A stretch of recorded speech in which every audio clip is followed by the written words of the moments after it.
আপনি কি কখনো এমন অবস্থায় পড়েছেন যখন মনে হয়েছে আপনি আর পারবেন না?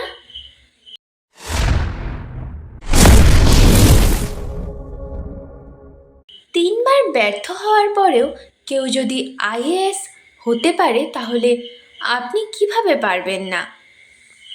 আজ আমরা জানব সেই বাস্তব গল্প যা আপনাকে নতুন আলো দেখাবে। ভিডিওটি শেষ পর্যন্ত দেখুন, কারণ এই গল্পটি আপনার জীবন বদলে দিতে পারে। আজকের গল্পটি একজন সাধারণ ছাত্রের, যার নাম ধরা যাক সুব্রত মণ্ডল। পশ্চিমবঙ্গের একটি ছোট্ট গ্রামের ছেলে। ছোটবেলা থেকে পরিবারের অবস্থা ভালো ছিল না। বাবা ছিলেন দিনমজুর, মা গৃহবধূ। তবুও ছেলেটির চোখে ছিল বড় স্বপ্ন, একদিন আইএএস অফিসার হবে। কিন্তু স্বপ্ন দেখা আর স্বপ্ন পূরণ করা এক জিনিস নয়। মাধ্যমিক ও উচ্চ মাধ্যমিকে মাঝারি রেজাল্ট পাওয়া সুব্রত শহরে গিয়ে স্নাতক শুরু করলো।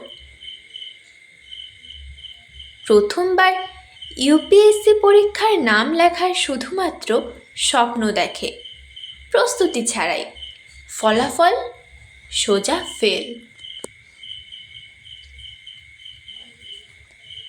স্বপ্নভঙ্গের শুরু। প্রথমবার ফেল করার পর চারপাশের মানুষ ঠাট্টা করতে শুরু করলো, ও কিনা আইএএস হবে। বন্ধুবান্ধবও হাসাহাসি করলো। সে সময় সুব্রত নিজেও ভেঙে পড়েছিল। কিন্তু এখানেই শেষ নয়, পরীক্ষা নয়, শেখার সময়। সুব্রত বুঝে গেল শুধু স্বপ্ন দেখে কিছু হয় না। তখন সে নিজেকে বলল, আমি এবার পড়ে দেখাবো কিভাবে পড়তে হয়। সে তখন পাটনার একটি কোচিং সেন্টারে ভর্তি হলো। রোজ 12-14 ঘন্টা পড়াশোনা শুরু করলো। সোশ্যাল মিডিয়া ছেড়ে দিল, মোবাইল বন্ধ। বন্ধুদের সঙ্গে আড্ডাও কমে গেল। দ্বিতীয় ধাক্কা। পরের বছর দ্বিতীয় চেষ্টাতেও প্রিলিমস ক্লিয়ার করলেও মেন্সে বাদ পড়ল।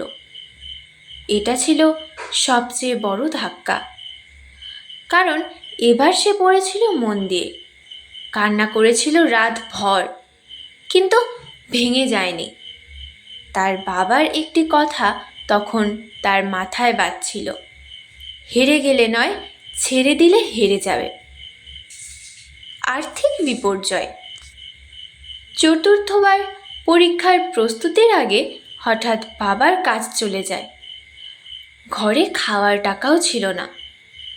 সুব্রত তখন নিজের পড়াশোনার খরচ নিজে চালাতে দিনমজুরের কাজ করেছিল। সকালে কাজ, রাতে পড়াশোনা, এভাবে চলেছিল 8 মাস। এই সময়ে কেউ বিশ্বাস করতো না যে সে আইএএসের জন্য পড়ছে। ওকে দেখলেই মানুষ বলতো, তুই এসব ছেড়ে কিছু টিউশনি কর, সংসার চালা। প্রস্তুতির নতুন পথ। তবুও সুব্রত হাল ছাড়ল না। সে তার স্ট্র্যাটেজি বদলালো। অনলাইন ক্লাস দেখা শুরু করলো, ইউপিএসসির সিলেবাস অনুযায়ী মাইন্ড ম্যাপ তৈরি করলো। সে নিজেই নিজের শিক্ষক হলো। নিজের মক টেস্ট তৈরি করে নিজেকে পরীক্ষা নিত।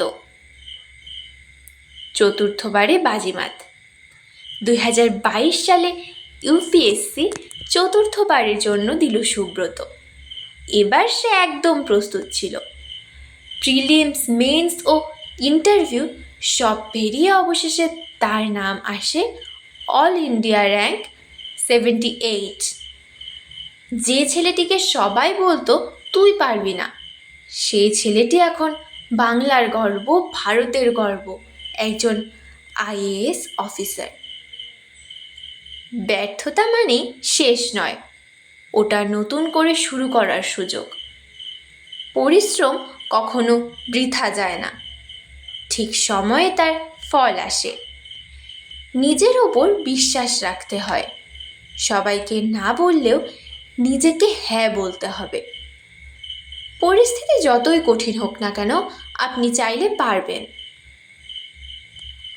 বন্ধুরা, আপনি হয়তো আজ পিছিয়ে রয়েছেন, হয়তো সবাই আপনাকে নিয়ে হাসে, কিন্তু মনে রাখবেন, আপনি যদি নিজের ওপর বিশ্বাস রাখেন, চেষ্টা চালিয়ে যান, তাহলে একদিন আপনিও নিজের গল্প দিয়ে অন্যকে অনুপ্রাণিত করবেন। এই ভিডিওটা যদি আপনার মন ছুঁয়ে যায় তাহলে লাইক দিন, বন্ধুদের সঙ্গে শেয়ার করুন, আর আমাদের চ্যানেল শিক্ষা টু সাকসেসকে সাবস্ক্রাইব করুন, কারণ আমরা প্রতিদিন এমনই অনুপ্রেরণাদায়ক কন্টেন্ট নিয়ে আসি। নিচে কমেন্টে লিখুন, আমি হাল ছাড়ব না। দেখুন, আপনিও আপনার লক্ষ্যে পৌঁছাতে পারবেন।